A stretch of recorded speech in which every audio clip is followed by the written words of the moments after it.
Good morning, brothers and sisters. Have you shouted for joy yet?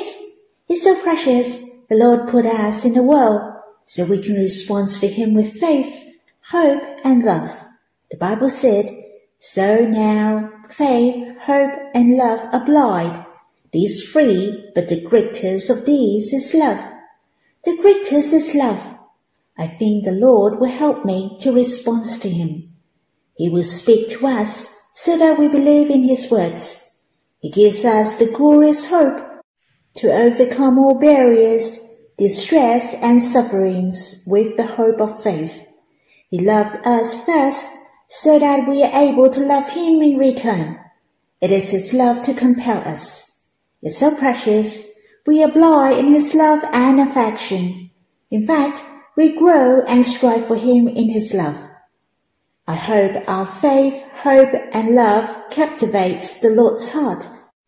He is worthy for us to respond to Him with faith, hope, and love. I'd like to sing a hymn with you in God's Family Hymnal, the 14th, Psalm 67. I trust, I hope, I love. With your presence and with your love, I trust, I hope, I love. I will overcome all barriers, distress, pains, and trials, despair, slanders, sufferings, come what may. I trust, I hope, I love. I fight the good fight by your grace. My heart's radiant, sing all the way. I trust, I hope, I love. May I offer burning love that never fails. I hope you have time to quiet yourself and respond to Him. Or you can sing another hymn to worship the Lord. Let's have some time to be with Him face to face. So let's stop the recording and we'll read the Bible when you're done. May the Lord bless you. Brothers and sisters, we will read in Psalm 11. To the choirmaster of David, in the Lord I take refuge. How can you say to my soul, flee like a bird to your mountain? For behold, the wicked bend the bow. They have fitted the arrow to the string to shoot in the dark at the upright in heart. If the foundations are destroyed, what can the righteous do? The Lord is in His holy temple. The Lord's throne is in heaven. His eyes see. His eyelids test the children of men. The Lord tests the righteous, but His soul hates the wicked and the one who loves violence. Let Him rain coals on the wicked. Fire and sulfur and a scorching wind shall be the portion of their cup. For the Lord is righteous. He loves righteous deeds.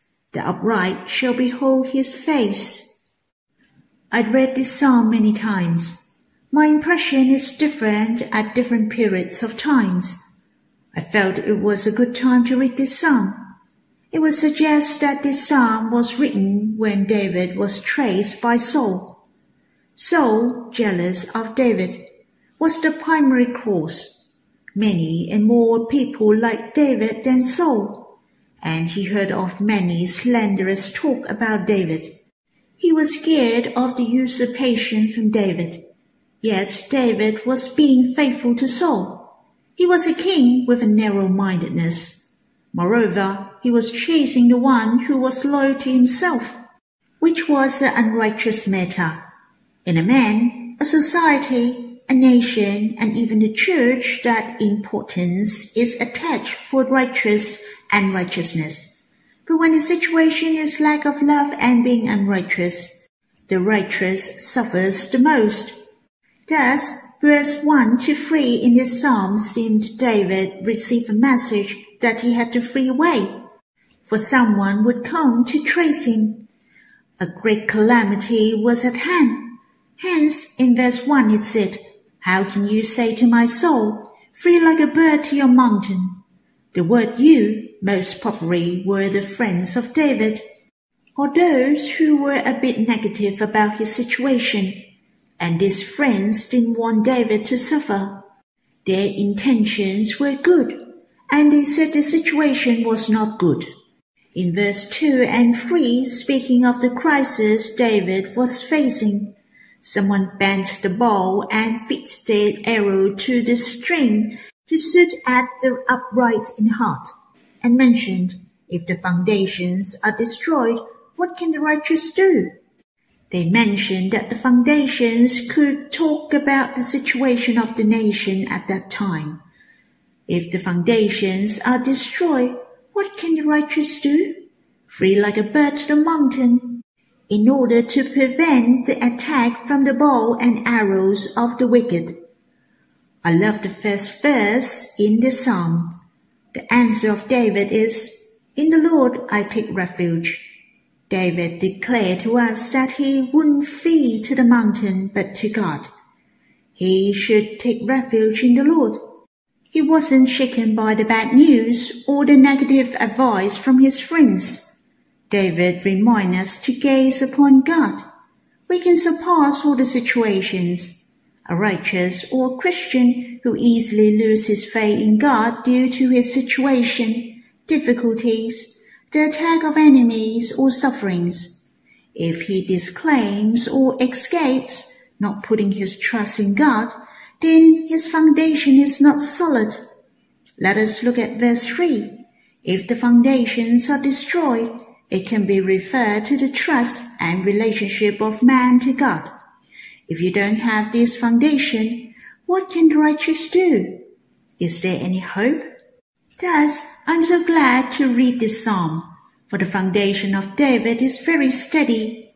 It doesn't destroy at all. He took refuge in God, for he believed God is righteous. The upright shall behold his face.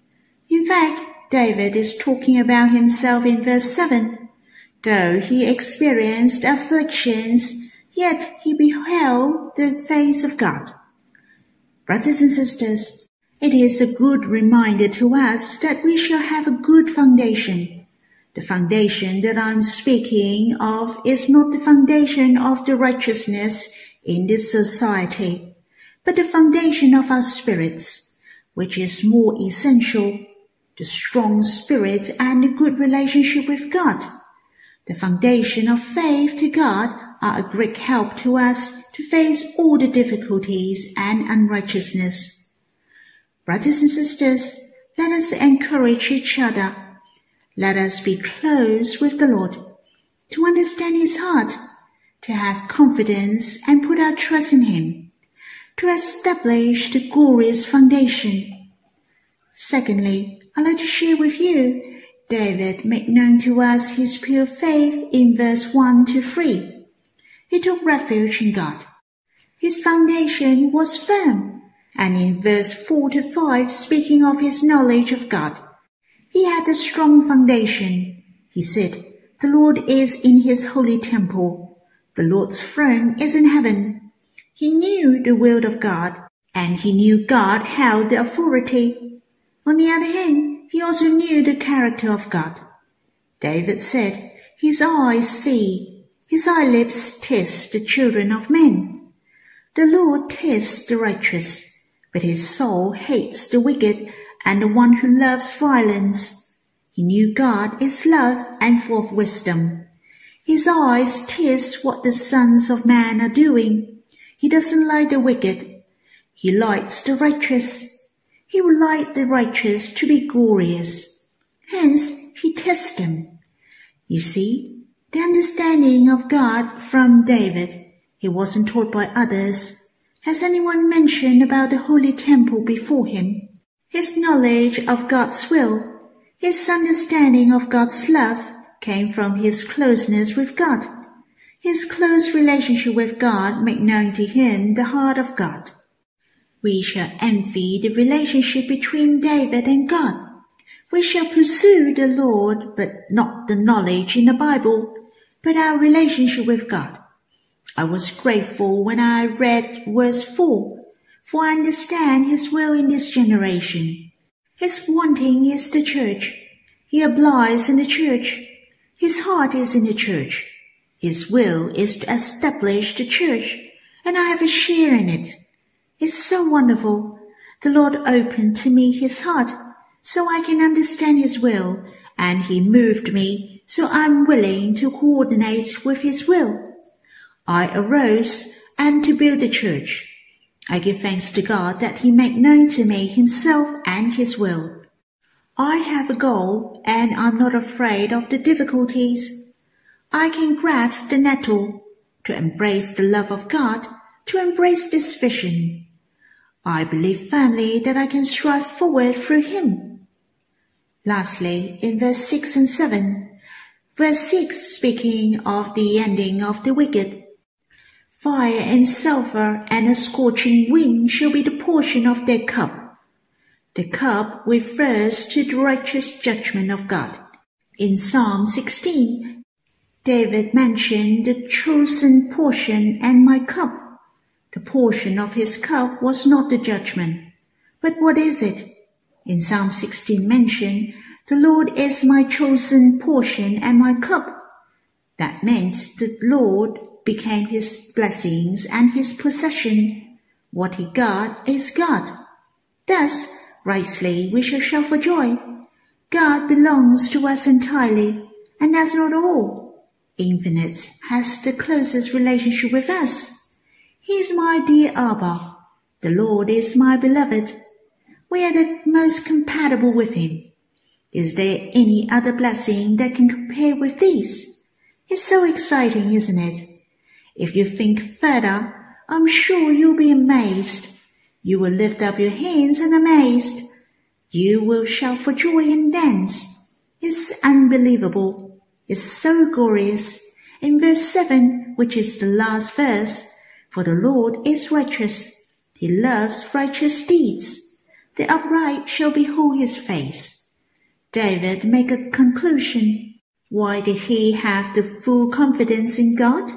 For God is righteous. He loves righteous deeds. Since he loves righteous deeds, then surely he will bring justice to the victims. Hence, the wicked will be punished and the righteous will be rewarded. The greatest reward is to behold the face of God. I don't know whether you agree or not. Many things have been given to you, and heavenly things are so charming and lovely. But there is no God, then it is meaningless. It's so wonderful. God knows all the afflictions in the world. God searches all things, just as he is righteous and he loves righteous deeds. He exercises justice. Hence, he makes all things work together for our good. In fact, it corresponds to the justice of God. God is awesome. Justice and love are well balanced. He can achieve both of them perfectly. Brothers and sisters, surely there are trials, sufferings, and enemies in the world, but we can be of good cheer. He's among the church. He's sitting on the throne. He's smart and full of wisdom. His love, his power, and his grace are boundless. All we have to do is to put our trust in the Lord. That's all for my sharing. It is a short psalm. It's so good that I can share with you verse by verse. I really enjoyed it, and I hope you can draw near the Lord if you have time, to have the interflow of love with him. May the Lord bless you.